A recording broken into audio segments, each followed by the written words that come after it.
कृष्णाय कृष्ण भक्ताय तद्भक्ताय नमो नमः।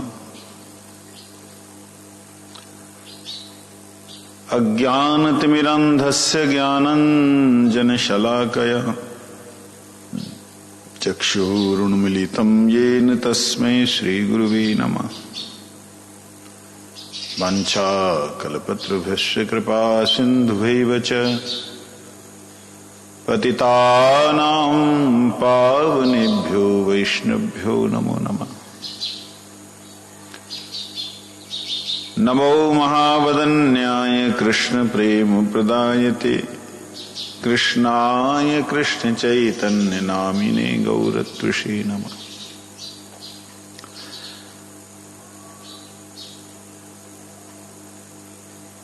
दिव्यद वृंदारण्य कल्पद्रुमाद श्रीमद् रत्नगार सिंहासनस्थौ श्री श्री राधा श्री गोविंद देवो पृष्ठालिभि सेव्यमानो स्मरामि। वृंदायै तुलसी देव्यै प्रियायै केशवस्य च कृष्ण भक्ति प्रदे देवी सत्यवत्यै नमो नमः। श्री कृष्ण चैतन्य प्रभु नित्यानंद श्री अद्वैत गदाधर श्रीवासादि गौर भक्त वृंद। हरे कृष्ण कृष्ण कृष्ण हरे हरे, हरे राम राम राम हरे हरे। भूमस्वखलितपादानां भूमिदेव अवलम्बनम् त्वय्यजातयपराधानां त्वमैव शरणं प्रभु, त्वमैव शरणं प्रभु, त्वमैव शरणं प्रभु। परम करुणामय पतित पावन परम आराध्यतम 108 श्री श्रीमद् भक्ति वल्लभ तीर्थ गोस्वामी युगल वल्लभी देवी की जय हो।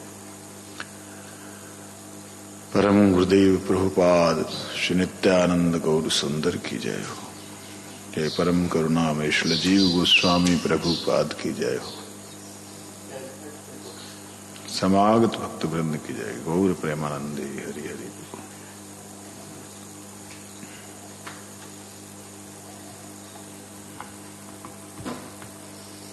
हम लोगों ने कल तक श्रवण किया था 8 श्लोक तक। उसमें ब्रह्म परमात्मा और भगवान उनके बारे में चिंतन हुआ कि ब्रह्म जो है वो ज्ञानियों के हिसाब से सर्वोपरि और सर्वकर्ता नियंता सब कुछ है, परंतु ब्रह्म का भी कारण स्वरूप परमात्मा है। और परमात्मा अणुर अनियान, अणु से भी अणु परमात्मा, बृहत् बृहत्तात, जो बड़े से बड़ा है वो है ब्रह्म। और जो अणु भी है, बृहद भी है, मध्यम भी है, वो है भगवान। तो लेकिन एक दिक्कत आती है, भगवान शब्द तो कईयों के लिए प्रयोग किया गया, नारद के लिए भी, ब्रह्मा के लिए भी, शिव के लिए भी, गणेश के लिए भी भगवान शब्द तो बहुतों के लिए वाचित हुआ है। वेद व्यास जी के लिए भी, सुखदेव के लिए भी, यहां तक कि हमारे ब्रज में प्रचलन है संत भगवान की जय, गुरु भगवान की जय। तो भगवान तो बहुत सारे जगहों पे भगवान का जो नाम है, जहां भगवान के जो शब्द है, इस शब्द का प्रयोग किया जाता है। तो उसी के लिए यहां पर एक बात कही थी, एते च अंश कला पुंसा कृष्णस्तु भगवान स्वयं।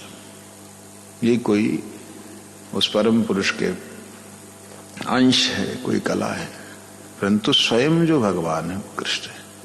इस प्रकार से इसमें वर्णन हुआ था। आज हम 9वां श्लोक जो है उसका पाठ करेंगे। वो 3 श्लोकों का 9 श्लोक है, मतलब इतना बड़ा श्लोक है कि वो इधर से उधर से फिर आगे तक गया। इसकी एक जो पंक्ति है वो कितनी बड़ी है। अथैव सूचितानां कृष्ण तद्वाच्य वाचकता संबंध तद भजन लक्षण विधेय सपर्याभिधि याभिधेय तत्प्रेम लक्षण प्रयोजनाख्या नामार्थानां निर्याय तावत् प्रमाणम नीयते। एक लाइन है इस पेज से इस पेज पर आई, एक लाइन है, नहीं मतलब ये एक ऐसा है। तो इन्होंने क्या किया है, इतना बड़ा सूत्र है, ये श्लोक है, तो इन्होंने बीच में उसको आधा करके आधे का फिर विस्तार किया, लेकिन ये एक ही वो है। और ऐसे ही उसका अगला जो वो है, तत्र पुरुषस्य भ्रमादिदोष चतुष्टय दुष्टत्वात्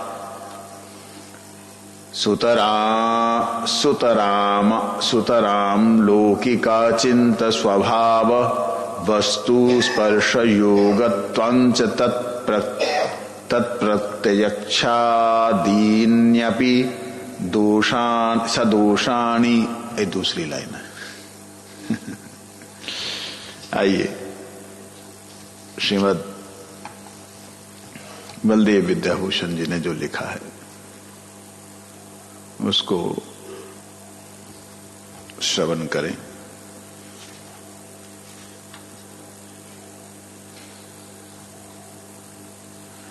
स्वयं श्री जीव गोस्वामी जी ने ही सर्वसंवादिनी व्याख्या लिखी है।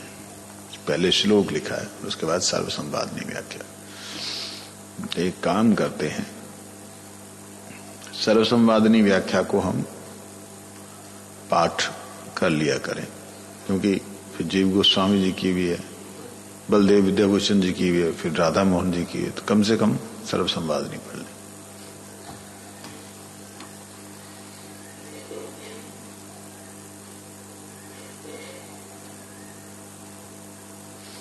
श्री इति तद व्यभिचारिणी स्वरूप शक्तिरपि दर्शिता यह जगति तत्पाद भाजाम तच्चरणारविंदम भजताम प्रेम प्रीत्यतिशयम विद्धताम कुरुताम प्रादुर्भाव यत्यवित्यर्थः।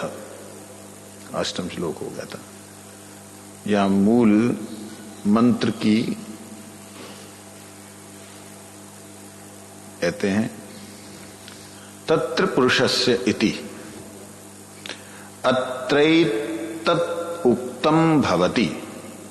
यद्यपि प्रत्यक्ष अनुमान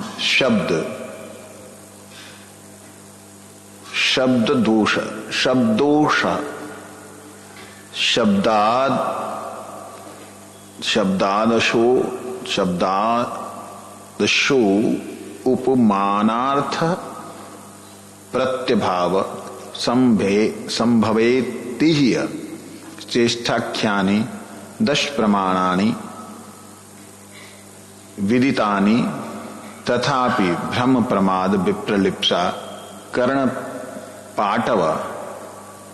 कर्णापाटव दोष रहितम वचनात्मकः शब्द एवं मूल प्रमाणम अन्येषां प्रायः पुरुष भ्रमादि दोषमयतयान्यथा प्रतीति दर्शनेन प्रमाणम वा तदाभासो वेति पुरुषेर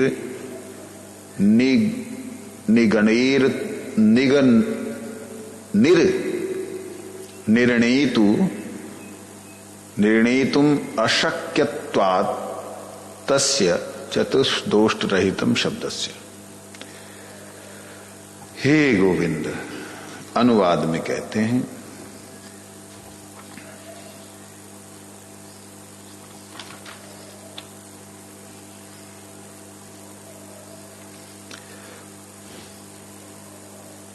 पूर्व श्लोक में संक्षेप में जो अनुबंध चतुष्टय का कथन हुआ है उसका ही विस्तार करते हैं। पूर्व श्लोक में संक्षेप से सूचित ग्रंथ का विषय श्री कृष्ण, ग्रंथ के सहित श्री कृष्ण का वाच्य वाचकता रूप संबंध, शास्त्र में कर्तव्य रूप से निर्दिष्ट तदीय श्रवण कीर्तनादि लक्षण, भजन अभिधेय है और तदीय प्रेम ही प्रयोजन है। इस अनुबंध चतुष्टय का अर्थ निर्णय करने के निमित्त प्रमाण का निर्णय करते हैं।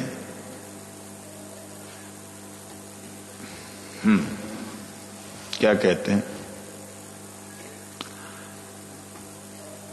जो पूर्व में श्लोक बोले गए 8, वो 8 श्लोक वास्तविकता में अनुबंध चतुष्टय का एक संक्षिप्त उसका सूत्र है। कौन से अनुबंध है चतुष्टय? 4 अनुबंध कौन कौन से हैं?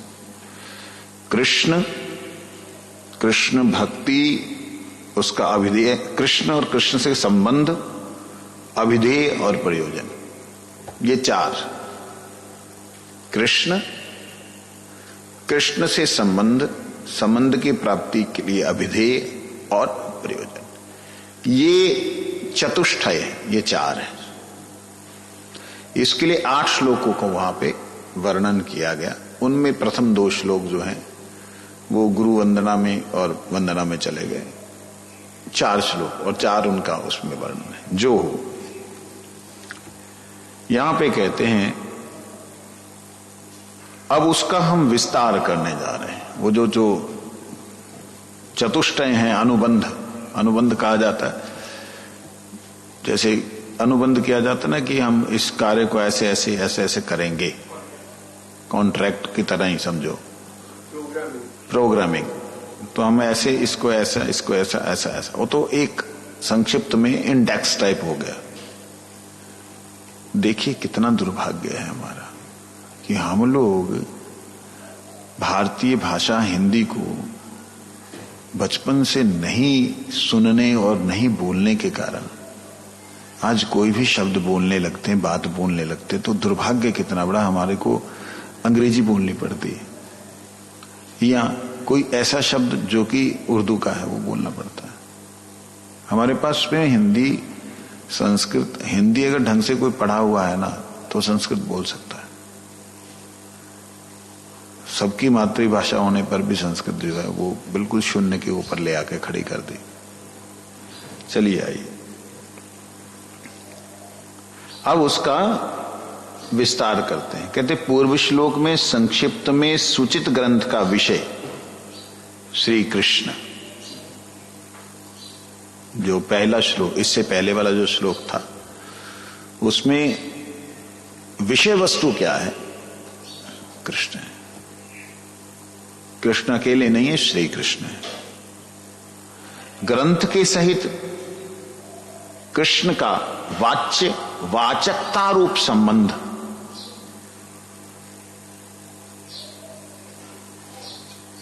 ध्यान, जो भी ये ग्रंथ 6 संदर्भ हैं, इनमें विषय कौन? श्री कृष्ण। उस श्री कृष्ण के वाच्य और वाचक, उसके बारे में बोला गया, उसके बारे में बोलने वाला, जो बोला गया वो और जो बोल रहा है वो, उसका जो संबंध है वो संबंध का शास्त्रों में, मतलब और जगह के वाच्य, कहीं बोला गया, कोई शास्त्र में बोला गया, उसको उठाया गया। वाचक जो अभी बोलने वाला है व्यक्ति, वो बता रहा है उसको पढ़ करके या उसको सुन करके।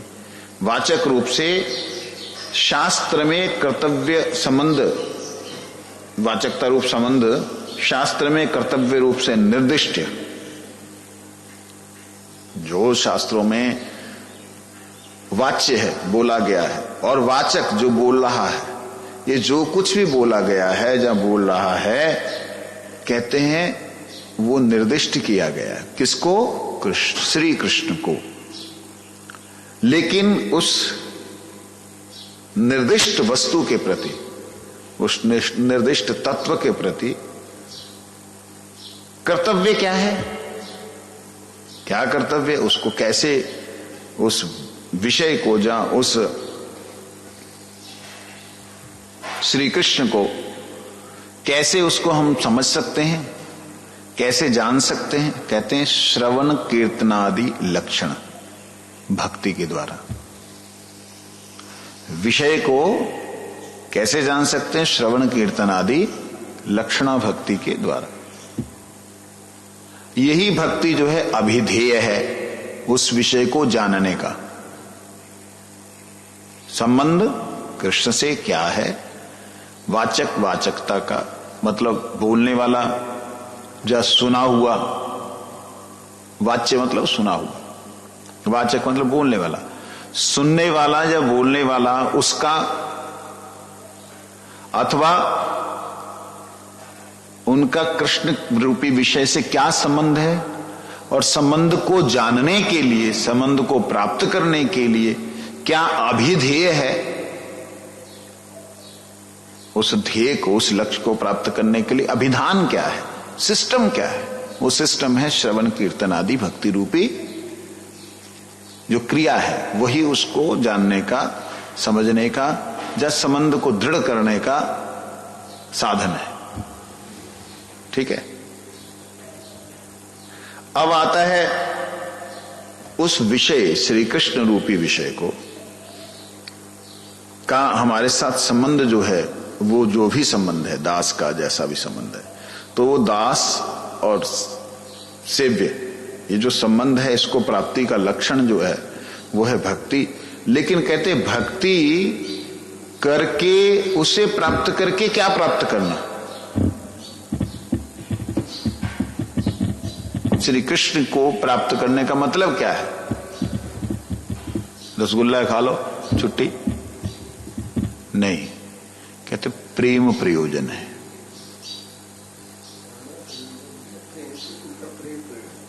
पाना प्रयोजन नहीं है, उनकी सेवा जो है, उनका प्रेम जो है, वो प्रयोजन है। तुम मेरे पास आ गए, मुझको तुमने पा लिया, लेकिन मेरे प्रेम को प्राप्त नहीं कर पाए।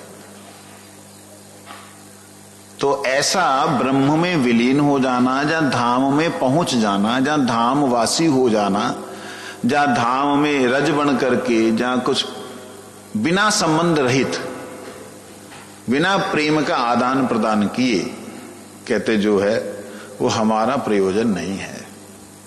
समझ लगे? तो इसलिए कहते हैं, गुरुदेव कई बार बोलते थे, कृष्ण प्राप्ति हमारा तो प्रयोजन नहीं है, कृष्ण प्रेम प्राप्ति, कृष्ण सेवा प्राप्ति, यही प्रयोजन है। कहते इस अनुबंध चतुष्टय का अर्थ निर्णय करने के निमित्त प्रमाण का निर्णय करते हैं। कहते हैं इन चतुष्टय के अर्थ को निर्णय, इनका अर्थ प्रकाशित करने के लिए, जहां इनकी जरूरत, ये चतुष्टय की जो जरूरत है, उसके निमित्त प्रमाण दे रहे हैं शास्त्रों से। क्या है? उसके मध्य में देखने से आता है, अति व्युत्पन्नमति एवं व्यवहार विज्ञ होने पर भी सब पुरुष की ही बुद्धि भ्रम आदि दोष चतुष्टय दुष्ट है। बाप रे बाप, कर लो अर्थ। प्रमाण देते हैं, ये जिनके बारे में हमने कहा है, जहां जो इनके बारे में बोल रहे हैं, उनका, उनमें से अधिकतर लोग जो है अति व्युत्पन्न मति, अति व्युत्पत्त मन्न मति,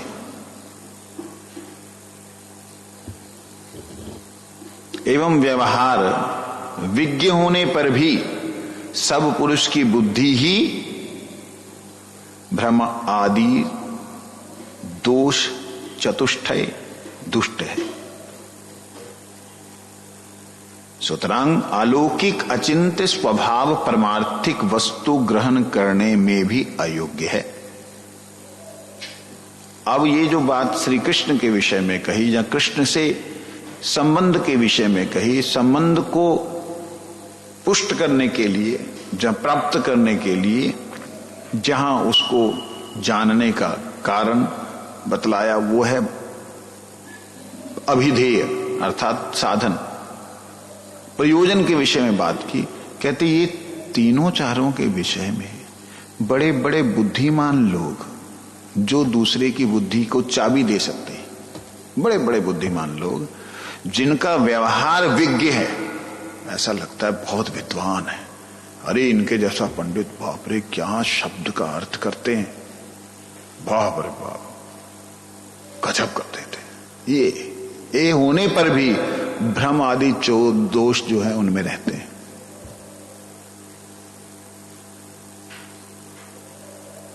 भ्रम प्रमाद विप्लिप्सा करुणा अपटुता, ये जो चार दोष हैं उनमें रहते हैं।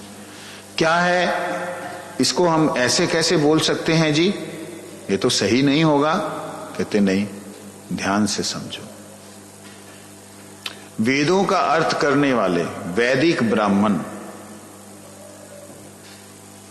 वो कृष्ण परम लक्ष्य चरम लक्ष्य है ये जान ही नहीं पाते,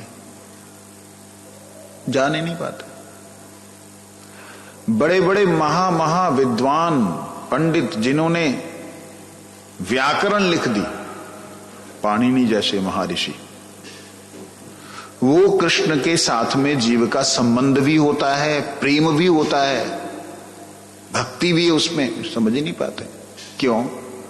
भ्रम प्रमाद विप्लिप्सा करुणापटुता, ये जो दोष चतुष्टय है इसके कारण। क्या है भ्रम? क्या भ्रम है? अरे जो वो है सच्चिदानंद वही तो मैं हूं चिदानंद, उसमें और मेरे में भेद क्या है? ये शरीर ही तो है, शरीर खत्म तो वो और मैं एक। जो आकाश में बूंद गई वो गई समुद्र से, समुद्र में ही वापस आकर विलीन हो गई। ये भेद वाली बुद्धि नहीं होनी चाहिए। भेद बुद्धि रहेगी, मैं सेवक हूं वो सेव्य हैं, मेरा उनसे प्रेम, ये सब प्रेम आलाप ये सब माया के द्वारा निर्मित है। इससे ऊपर उठना पड़ेगा।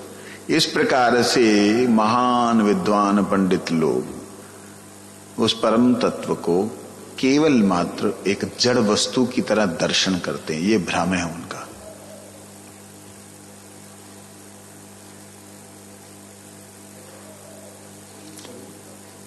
वो यही बात कहे, क्योंकि वो शब्द बड़े ही अद्भुत प्रकट किए यहां पे। कहते हैं वे सब पुरुष की बुद्धि भ्रम आदि दोष चतुष्टय दुष्ट है। दोष चतुष्टय दुष्ट, और दोषों के कारण उनकी बुद्धि दुष्ट है, ये इसका अर्थ है। सुतरां अलौकिक अचिंत्य स्वभाव परमार्थिक वस्तु ग्रहण करने में वो अयोग्य है सारे। अच्छा, तो तुम लोग जो है कृष्ण को एक संसारी आदमी की तरह दिखला करके गौड़ीय संप्रदाय वाले कृष्ण की जो महिमा की जो है अवहेलना कर रहे हैं कि कृष्ण गोपियों के पीछे भागे, कृष्ण चोर फलाना ठिकाना, ये तुम लोग अपवाद नहीं कर रहे हो कृष्ण का। हमें ऐसा बोलते हैं वो लोग कि वो परम पुरुष परमात्मा अखिल ब्रह्मांड नायक परात्पर परब्रह्म श्री कृष्ण जिसे तुम कह रहे हो, चलो तुम्हारी बात एक बार मान भी लें कि उनका रूप है, लेकिन तुम उनको बच्चा बना लोगे, उनका बच्चा बन जाओगे, उनका सखा, ये सब क्या है? अनंत जीव हैं, अनंत अनंत अनंत अनंत जीव हैं। उन अनंत जीवों में तुम क्षुद्र से जीव, और तुम कह रहे हो कि वो तुम उनको मिल सकते हो। अनंत है, बेअंत है, जैसे सूरज का प्रकाश बेअंत है। सूरज का प्रकाश बेअंत बोलने का मतलब उसकी दिशाओं को मापा नहीं जा सकता, उसकी दूरी को मापा नहीं जा सकता, प्रकाश की मात्रा भी नहीं माप सकते। तो उसका एक छोटा सा कण कहे मैं सूरज को प्राप्त कर लूंगा, सूरज मेरा घोड़ा बनेगा, जहां मैं सूरज के ऊपर चढ़ूंगा, ये क्या हो सकता है, कैसे संभव है? ये गौड़ीय संप्रदाय वाले लोग कृष्ण को खिलौना समझे हुए, वो परम पुरुष परमात्मा है, उनके निश्वास से ही समस्त निकल रहा जा रहा है। इस प्रकार से उनकी बुद्धि ग्रहण ही नहीं कर पाती कि वह श्री कृष्ण हैं। श्री का मतलब ही करुणा, श्री का मतलब ही दया, श्री का मतलब ही कृपा, श्री का मतलब ही आराधना, श्री का मतलब ही प्राप्ति का साधन, श्री का मतलब श्री राधा रानी। यही करुणा, यही दया, यही प्राप्ति का साधन। ये नहीं उनकी समझ में आता।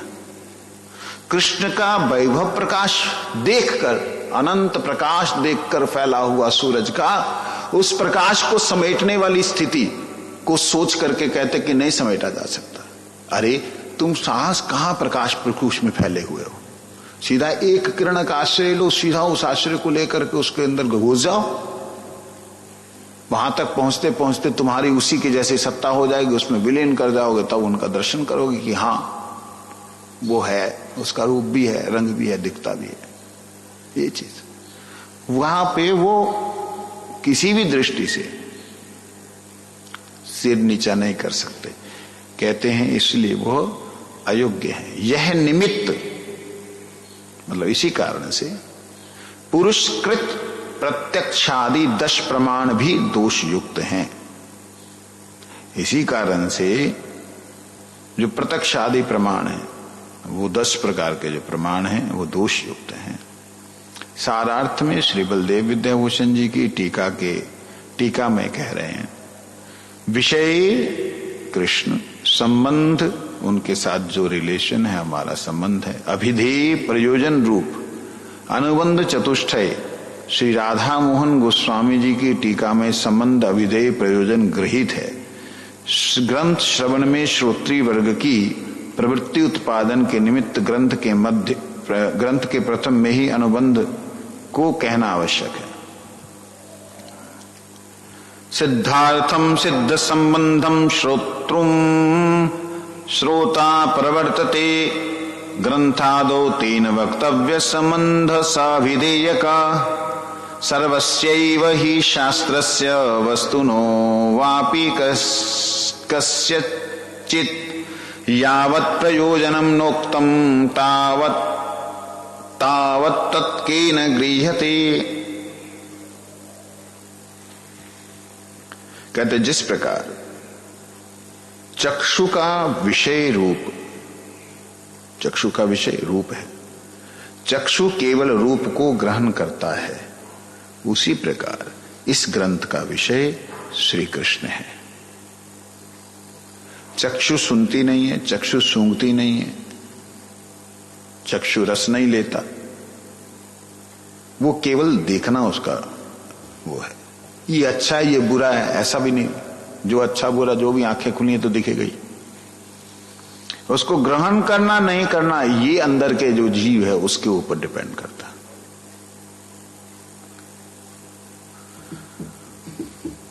हमने बड़ा कठिन ग्रंथ शुरू कर दिया। ग्रंथ के साथ श्री कृष्ण का वाच्य वाचकता संबंध है। ये जो ग्रंथ है इसके साथ श्री कृष्ण का वाच्य और वाचकता संबंध है, अर्थात ग्रंथ श्री कृष्ण का वाचक प्रतिपादक है।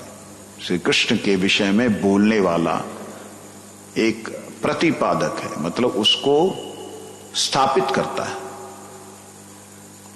श्री कृष्ण ग्रंथ का वाच्य प्रतिपाद्य है। ये जो ग्रंथ है कृष्ण के बारे में बोल रहा है, और जो श्री कृष्ण हैं वो उस ग्रंथ के वाच्य, अर्थात वो ग्रंथ जिसके लिए बोला जाए वो वाच्य होता है। मेरे लिए तुम बोल रहे हो, तो जो तुमसे मैं सुन रहा हूं वो मैं वाच्य हूं, तुम वाचक हो। तुम बोल किसके लिए हो?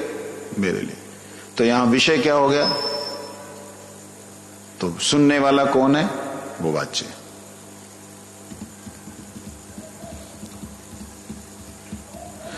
जिसको कहा जाता है वे वाच्य है, जो कहता है वो वाचक है। जिसको कहा जाता है वो वाच्य है, और जिसको कहा जा रहा है, जिसको उसको कहा जा रहा है तो वो वाच्य है, और जो बोल रहा है उसके बारे में वो वाचक है। बोला जा रहा तो वाचक बोल रहा है, वाणी है वहां पे, वहां वाणी रह गई ना। वाणी किसके लिए प्रयोग में आई?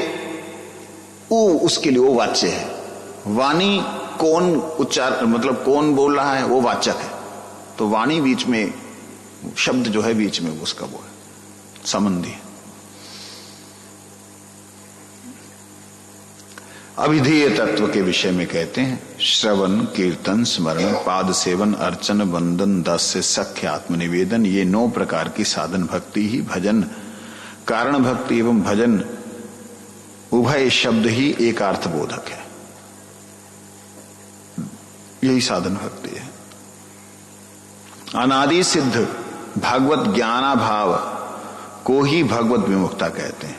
कहते बहुत काल से जो हमारा सिद्ध, हमारा जो सिद्ध हो गया दिमाग, सिद्ध का मतलब जानते हैं?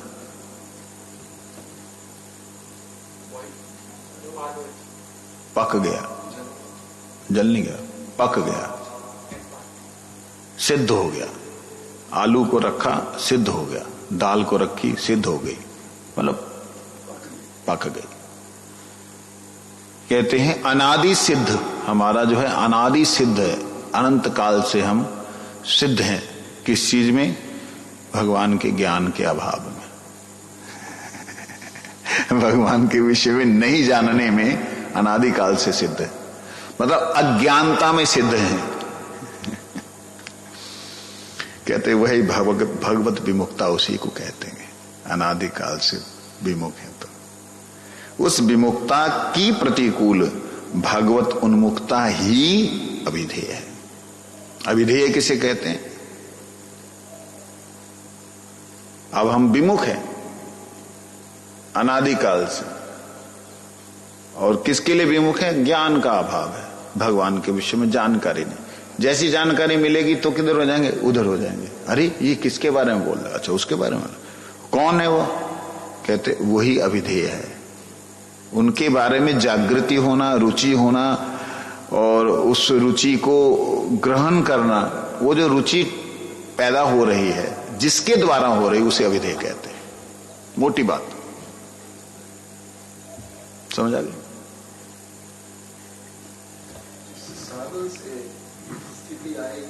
उसे अभिधेय। विमुक्ता से उन्मुक्ता आएगी, ये उन्मुक्ता आना जिसके कारण से होगा उसे अभिधेय कहते हैं। उसको ही श्री भगवान की उपासना अथवा भजन कहते हैं।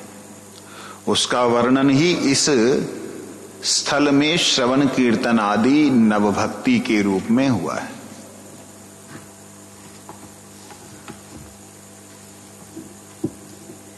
अब कहते हैं प्रयोजन के विषय में।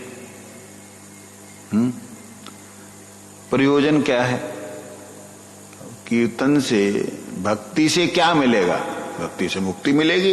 अरे नहीं, मुक्ति मिलेगी। मुक्ति तो भक्ति करने की जरूरत ही ना है। उत्पात करने लग जाओ, भगवान आएंगे, मारेंगे, तुम्हें मुक्त कर देंगे। मुक्ति के लिए कोई साधन करना पड़ता है? मुक्ति के लिए तो साधन कुछ करना ही नहीं है। मुक्ति के लिए बैठ जाओ, बस मैं उस परम सत्ता का ही अंश हूं, मेरे को इस संसार में मैं आया हूं, इसमें कहीं नहीं फंसूंगा, बस ऐसा सोचने लग जाओ, मुक्त हो जाओगे। किसी भी संबंध से रहित होना ही मुक्ति है।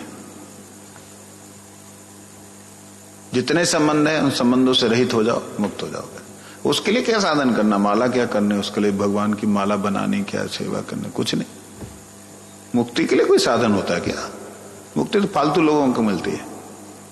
तो इसलिए भक्ति से क्या मिलेगा, ये उसके बारे में बता रहे हैं। भक्ति से क्या मिलना, श्रवण कीर्तन स्मरण इत्यादि भक्ति है, उससे क्या मिलेगा।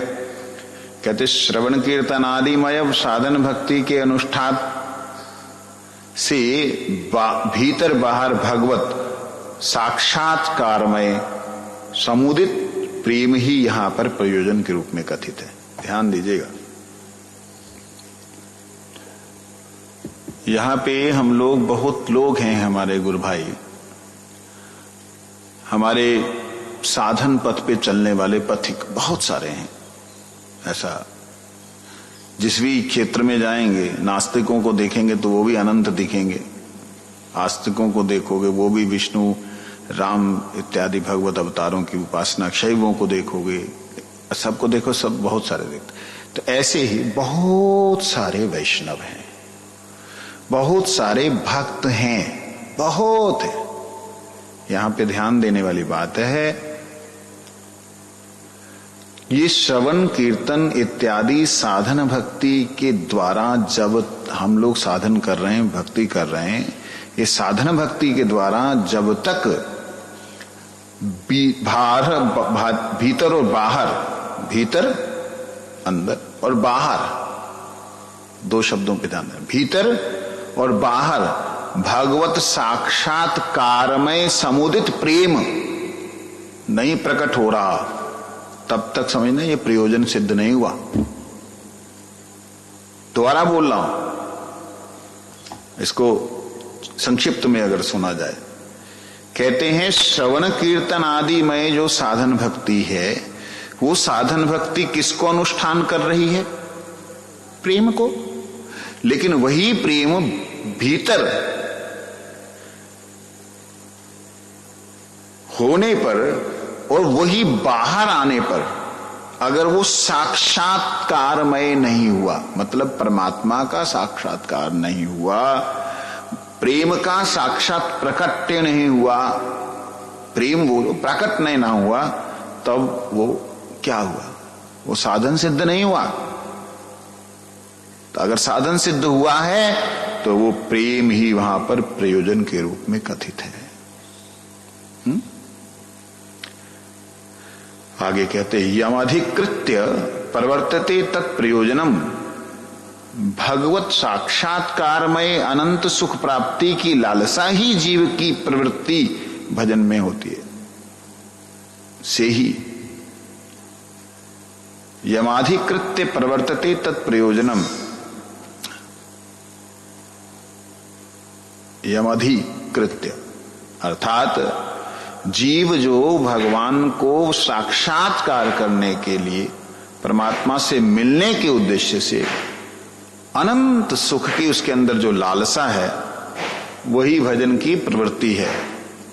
उनको 10 मिनट में अतएव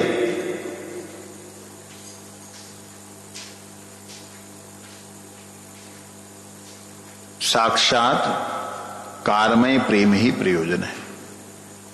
समझे, जगत में सुख प्राप्ति दुख निवृत्ति रूप प्रयोजन सर्वत्र दृष्ट होता है। संसार में सुख की प्राप्ति और दुख की निवृत्ति, यही सब जगह लक्ष्य है, प्रयोजन है। हर आदमी यही चाहता है, दुख दूर हो जाए, सुख की प्राप्ति हो जाए। कहते हैं किंतु सुख प्राप्ति ना होने से दुख निवृत्ति नहीं होती। ऐसा कैसे, सुख प्राप्त नहीं हुआ, दुख की निवृत्ति नहीं हुई, ऐसा कैसे हो सकता है? कहते 2 तरह से, एक दुख निवृत्ति रूप सुख है, एक दुख निवृत्ति के बाद सुख है। बात समझे ना? गुरु जी उदाहरण देते थे, कहते अपेंडिक्स हो गया, रोग हो गया, डॉक्टर बोला शल्य चिकित्सा होगा, इसका ऑपरेशन होगा, शल्य चिकित्सा ऑपरेशन होगा। तो ऑपरेट करने से तो उसको काटना पड़ेगा, वो उसको जो देख के डर जाए, नहीं नहीं हम नहीं कराएगा, नहीं कराएगा तो दुख रहेगा और तकलीफ होता है, तो बोलता अच्छा काट दो, आप काट दो। इतनी तकलीफ, नहीं फैन कर पा रहा, फट जाएगा अंदर। तो डॉक्टर एनेस्थीसिया लगाता, उसको ऑपरेट कर दिया। अब ऑपरेट कर दिया, आप उसके बाद गए, हाँ कैसा लग रहा है, हाँ अब आराम है। तो यहां पे क्या हुआ, दुख का निवारण हुआ लेकिन सुख प्राप्ति हुई। दुख निवारण रूप सुख जो है वास्तविकता में सुख। इसी प्रकार से संसार में महाक्लेश में पड़े हुए जीव महाक्लेश से मुक्त होना चाहते हैं। तो रोग मुक्त होना, महाक्लेश से मुक्त होना, महाक्लेश से मुक्त होने का भी एक अत्यंत सुख है, ठीक है। परंतु वो मुक्त होने के बाद का जो सुख है वही परम ध्येय और परम लक्ष्य होना चाहिए। समझ आई? दुख का ना होना सुख नहीं है, दुख के ना होने के बाद सुख का होना सुख है। नहीं लगे समझ? रोग अवस्था, रोग मुक्त अवस्था, स्वस्थ अवस्था। अभी टाके खुले नहीं है, दौड़ भाग नहीं सकता, लेकिन अब तो आराम मिल गया। तो आराम नहीं मिला, स्वस्थ नहीं हुआ है। तो ऐसे ही जो लोग संसार से मुक्त होकर ज्योति में ज्योत विलीन होना चाहते हैं, वो मुक्त तो हो गए, परम सुख उनको मिल गया, लेकिन वो स्वस्थ नहीं हो पाते हैं। क्यों? स्वस्थ का मतलब क्या होता है? स्वस्थ। स्व मतलब स्वयं में, स्थ मतलब स्थित होना। स्वयं में स्थित होने का मतलब है जो तत्व तुम्हारा परम कारण है उसमें स्थित होना, उसमें विलीन होना नहीं, उसमें स्थित होना, वह स्वस्थ अवस्था। स्वस्थ, स्थान प्राप्त, स्थ होता है। जहां पे स्थान प्राप्ति है वहां पे स्थ होता है, न स्थिर नहीं,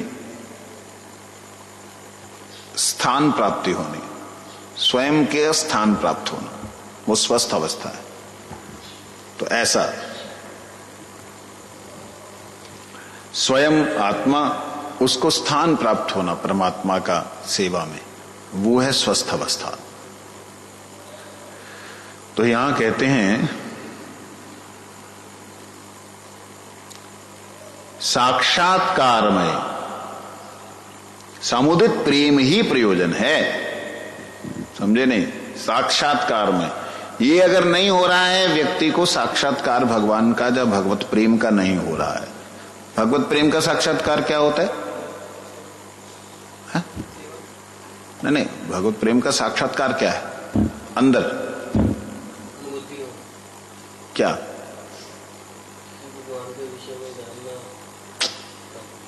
प्रेम की बात कर रहा हूं। वो प्रेम का साक्षात्कार भीतर क्या है? भीतर, भीतर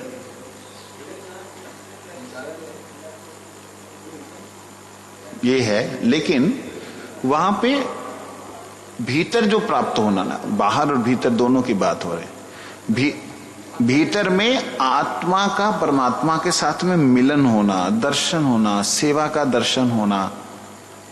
जैसे स्वप्न में भगवत सेवा का दर्शन होना, वहां पे गुरुदेव सेवा कर रहे हैं, मैं सेवा कर रहा हूं, कुछ ऐसा अनुभव होना, ये भीतर का साक्षात्कार। बाहर का साक्षात्कार क्या?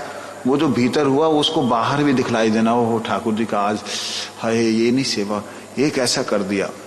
आपने देखा होगा हमारे दोनों प्रभु जी बड़ा दुख करते हैं जब कुछ गलती होती है,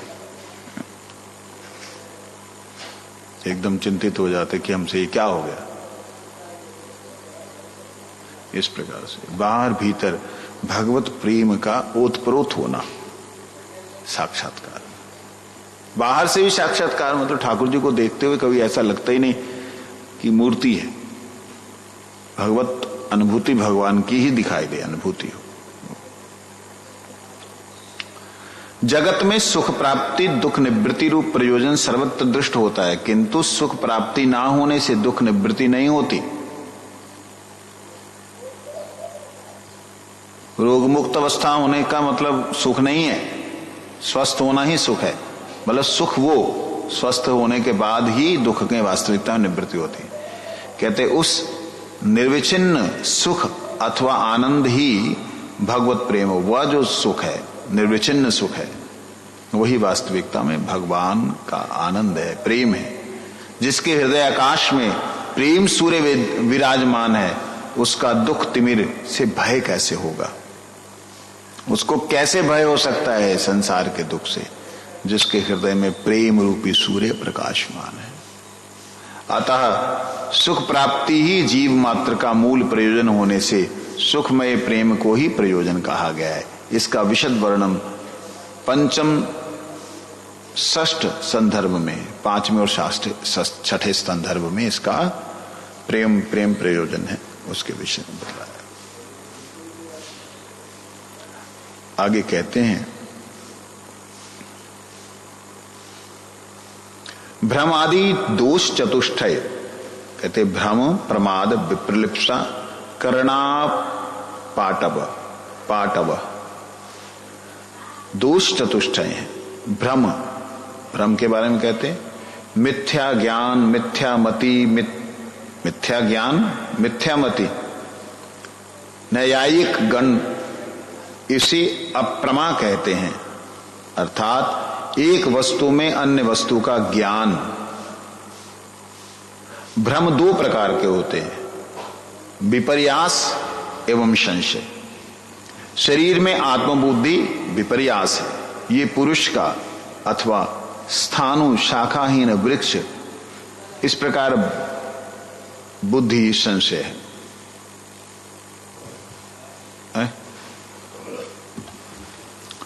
कहते हैं ये जो चार प्रकार के दोष हैं कौन कौन से हैं? बोलो। भ्रम, प्रमाद, विप्रलिप्सा, करना पाटव। भ्रम, प्रमाद, विप्रलिप्सा, करना पाटव, ये चार है। आएगा ठीक है, ये चार है। उनमें से भ्रम के बारे में बोल रहे हैं कि भ्रम दो प्रकार का है, एक है विपर्यास, दूसरा है संशय। ये भ्रम दो प्रकार के। विपर्यास जो कि उल्टा, बिल्कुल विपर्य, उल्टा ही है। जैसे मैं क्या हूं ये मुझे नहीं मालूम, मैं सोचता हूं मैं ये दाढ़ी आ गई है, मैं ये हूं, चमड़ी को मैं सोच रहा हूं। देह आत्मबुद्धि जो है, शरीर में आत्मबुद्धि होना, ये है विपर्यास। विपरीत आयास लेना, विपरीत आशा होना, मतलब जो वस्तु हो उसके विपरीत अपने आप को समझना, ये पहला भ्रम है। ये पुरुष अथवा स्थाणु, इस प्रकार का संशय होना। जैसे उदाहरण के लिए वहां कोई आदमी है, नहीं पेड़ लग रहा है, नहीं हिल रहा है, आदमी है, संशय।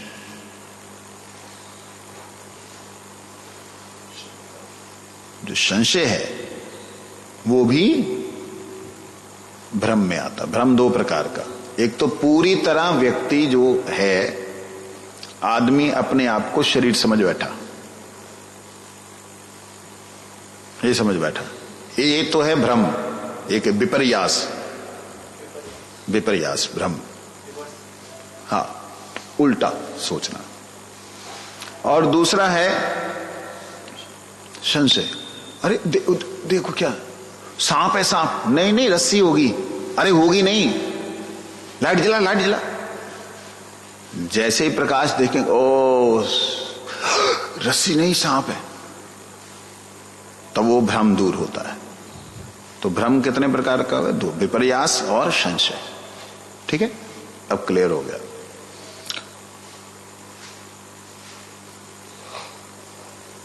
पित्त, दूरत्व, मोह, भय, प्रवृत्ति कारण से भ्रम अनेक प्रकार का होता है। अब इसमें भ्रम के बारे में विस्तार दे रहे हैं। भ्रम कितने प्रकार का है? अब भ्रम कौन से थे? दो प्रकार के, विपर्यास और संशय। कहते हैं वो जो भ्रम है उसके फिर प्रकार बतला रहे हैं। ततः प्रपंचो विपर्यास संशयो अपि प्रकृतितः आद्योदेहि आत्मबुद्धि शंखादो पीततामति भवे निश्चय रूपा सा संशयो अथ प्रदर्शते किम स्वीनरो व स्थानुर्वित्यादि बुद्धि अस्तु संशय।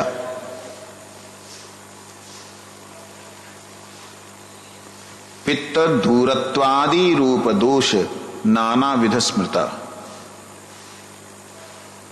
कैसे बता रहे? कहते जैसे पित्त, पित्त शरीर में पित्त हो जाती है ना, एसिडिटी हो जाती है बहुत ज्यादा। एसिडिटी के कारण धीरे धीरे धीरे धीरे धीरे धीरे अंदर अल्सर टाइप हो जाता है, पीलिया हो जाता है। तो उस वक्त जैसे बुखार हो जाता है, मलेरिया, कुछ भी मुंह में खाओ बस कड़वा ही लगता है, वह है पित्त। कहते शर्करा अति मधुर है, मिश्री बहुत मीठी है, पित्त रोगाक्रांत रसना में तिक्त बोध होता है, वो भी कड़वी लगती है। ये भ्रम है मीठी, लग क्या रही? करवई। हरि नाम है अमृत, लग रहा ना मैं क्या कर रहा हूं, बेकार कर रहा हूं, ये सब भ्रम है। माला वही है, हरि नाम वही है, लेकिन भ्रम के कारण व्यक्ति इधर उधर भटकता। सूर्य चंद्र का बोध परिमित होता है। मरुभूमि में सूर्य की किरणों के तनंगायित नदी का बोध होता है। इस भ्रांति को दूरत्व कारण कहते हैं। देखिए, पहला हो गया कौन सा? पित्त। दूसरा है दूरत्व। पित्त तो जीवक के साथ में है, कड़वा लग रहा है, ना तुम मेरे को जहर दे दिया तूने, ये मिश्री नहीं है, ये कुछ और है, तुम आप खा के देखना। ओ भाई मिश्री है, मिठी है, मेरे को क्यों कौड़ी लग रही? अब जब कोरोना हुआ था ना, ऐसा कुछ हुआ था। क्यों लग रहा है ऐसा? नमक ही नमक, नमक बहुत नमक, इतना नमक क्यों डाल दिया? जो मैं बहुत नमक खाने वाला मैं आदमी, मेरे को थोड़ा सा नमक भी ज्यादा लगा रहा था उस वक्त। अलग अलग व्यक्ति को अलग अलग लक्षण प्रकट हुए। अच्छा, जाके चेक कराया, कोरोना निकला। तो अलग अलग व्यक्ति को अलग अलग हुआ। तो इस प्रकार से एक भ्रांति है, वो व्यक्ति के साथ है, समीप है, बीच में है, इसलिए उसे पित्त कहा। ठीक है। एक है दूरत्व, दूर में है। जैसे सूरज की किरणें जब रेगिस्तान पे पड़ती हैं, ऐसे लगता है नदी चल रही है।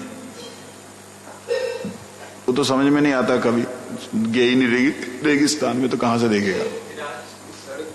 सड़क जो है, दोपहर में जो कोलतार वाली सड़क होती है, जहां सीमेंट वाली जो सड़क होती है, उस पे जो गाड़ी चल रही होती है, ऐसे लगता है आगे पानी है। पानी नहीं है, वो क्या है? वो जो रेत के कण है ना, रेत के, उसमें दो तरह के कण होते हैं। एक रेत का कण होता है बिल्कुल ट्रांसपेरेंट होता है, एक रेत का कण होता है जो रिफ्लेक्टर होता है, जिससे चांदी बनती है। रेत में चांदी रेत से बनती है, चांदी और भी कारणों से बनती है, एक रेत से बनती है चांदी। मालूम पंडित जी? उसमें जो वो जो वाइट कलर का जो होता है ना, चमकीला पदार्थ, उसमें से जब लिक्विड होकर के जल की तरह निकल जाता है, ग्लास अलग हो जाता है, तो उसमें से कुछ अंश में जो है वो सॉलिड तत्व निकलता है। सैंड से ही बनता है, रेत से ही शीशा बनता है, लेकिन उसमें से कुछ कण जो है वो उसमें निकल जाते हैं चांदी में, ऐसे। तो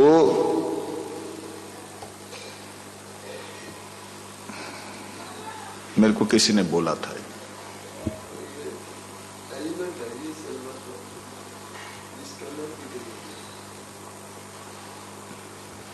सुना था मैंने। हाँ, तो कहते हैं वो सड़क के ऊपर जल जो दिखाई दे रहा है, यह दूरत्व भ्रम, दूर का भ्रम।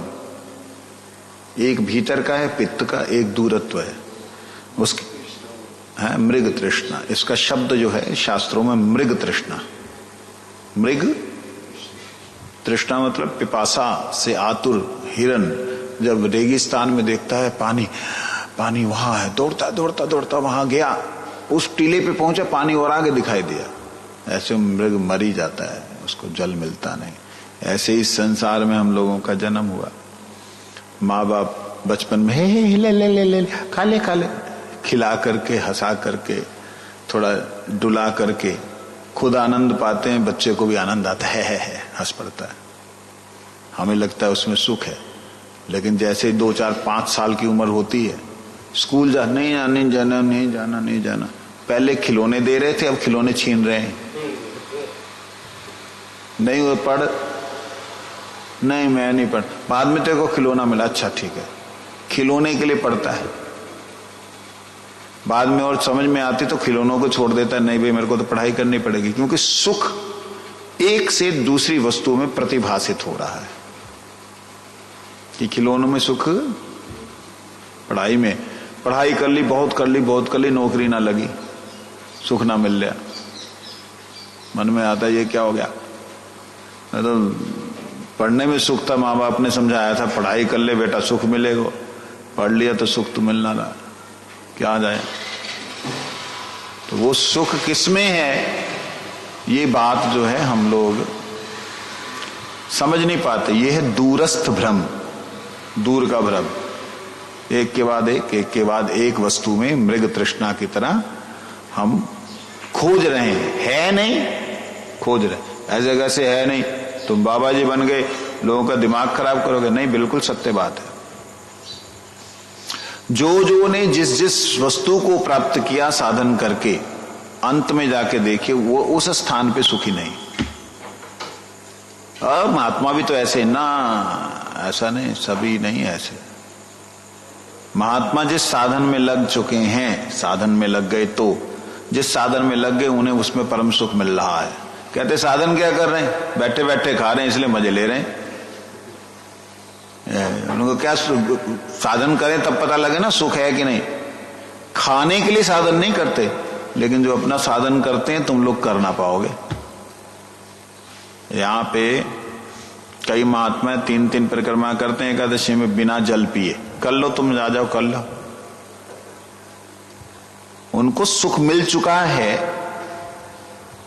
या जो यहां बैठे मंत्र साधना कर रहे हैं, ठाकुर सेवा कर रहे हैं, तुम आके करके दिखाओ ना, बर्तन मांजो ना, झाड़ू लगाओ, करो जो सेवा करो, नहीं कर सकते तो महात्मा निकम्मे बैठे खा नहीं रहे। इस बात को अपने दिमाग से निकाल दीजिए। महात्मा जो कर रहे हैं आप करके दिखा दो, बैठो, आप भी आओ, बैठो खाओ, लेकिन करो इतनी माला, प्राण सूख जाएंगे। हमारे बड़े प्रिय मित्र, नाम नहीं बोलूंगा उनका,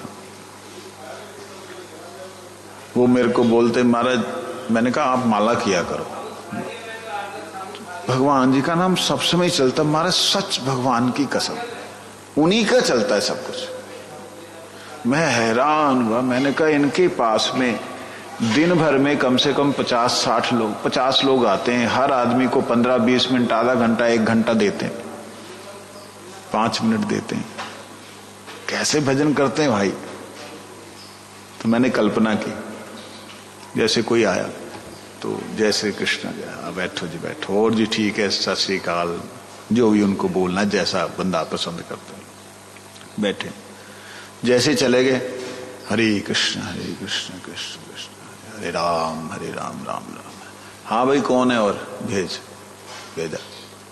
उससे बातचीत हुई, बातचीत होने के बाद में फिर वो चले गए, हरे कृष्ण हरे। तो दिन में मतलब समझ लो 50 बार उन्होंने हरे कृष्ण महामंत्र कर, ज्यादा ही। अगर मैंने ना कथा में वहीं उनके घर में ये बात को बोला तो मुस्कुरा पड़े, हंसने लगे कि मैंने नाम नहीं बोला। मैंने कहा लोग सोचते हैं 50 बार कर लिया तो मतलब, मैंने कहा माला पकड़ के करो ना। माला दी उनको, किसी से दिलवाई मैंने कि माला दे दीजिए, माला कर, माला नहीं होती, 2-3 माला, बड़ा यार ये बड़ा मुश्किल काम है। मैंने कहा कि माला कर लो, और क्या काम रह गया, आपके बच्चे बड़े हो गए, काम काज करने, माला पकड़ो। ये नहीं होता महाराज। क्यों नहीं होता भाई? अब सोचो हम निकम्मे हैं क्या? खाली बैठ के खा रहे? करके दिखाओ, बैठो। पागल हो जाओगे, पागल। जो व्यक्ति संसार में ऐसा पड़ा हुआ है ना, तो इसलिए जिस सुख के लिए प्रचेष्टा कर रहे हैं वो कार्य करना है। ऐसा नहीं कि सारे निकम्मे होके बैठ जाएं, माला भी ना करें, भगवान की सेवा भी ना करें, जीवन को लगाएं भी ना, और सोचे कि हम जो है बिल्कुल ठीक चल रहे। बिल्कुल गलत है। ये भ्रम है कि एक के बाद एक का स्टेप लेने से, आगे बढ़ने से सुख होगा। नौकरी लग गई, शादी नहीं हो रही है, परेशान। कोई अच्छी लड़की नहीं मिल रही, मिल के किसी को दहेज चाहिए, दहेज ना मिल रहा। इतना पढ़ायो भाई, 20-25 लाख खर्च कियो तो इतना तो आना चाहिए। ऐसी दुर्बुद्धि है लोगों की। वैसी लड़कियां ढूंढते हैं, वैसी लड़की आ गई, बन ना रही। क्यों? इतना पैसा लेके आया हूं मैं, नौकरी यहां पे यही काम करने के लिए आई हूं, नौकर रख लो। सारा जीवन भर एक के बाद एक टीले पे पहुंचते हैं, सोचते नेक्स्ट टीले पे जल मिल जाएगा सुख रूपी, मिलता नहीं। ऐसे ही चलता जा रहा है, चलता जा रहा है, चलता जा रहा है। यही जीवन निकलता जा रहा है, समझे? इसी को कहते हैं दूरत्व भ्रम। बाकी के भ्रमों को कल चिंतन करेंगे। हरि हरे नाम कृष्ण यादवाय नाम, यादवाय माधव।